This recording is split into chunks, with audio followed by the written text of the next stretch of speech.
Today we're going to install a new battery on this 2015 Jeep Cherokee. Alright, first thing we're going to do is put the battery right into the battery bay. Remove these covers. We'll put these little terminal guards. And now let's go ahead and put in the positive terminal and then the negative terminal into place.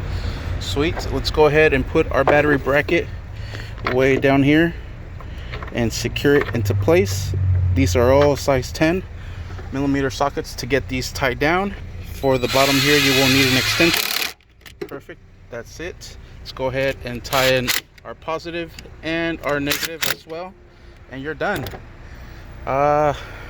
One thing I forgot to add was the heat shield. So before you put these terminals and tie them down, let's go ahead and add that heat shield real quick. All right, there it is. Now we'll secure everything back down and we're set. And that is how you install a new battery on the 2015 Jeep Cherokee. Thank you for watching. Please like and subscribe.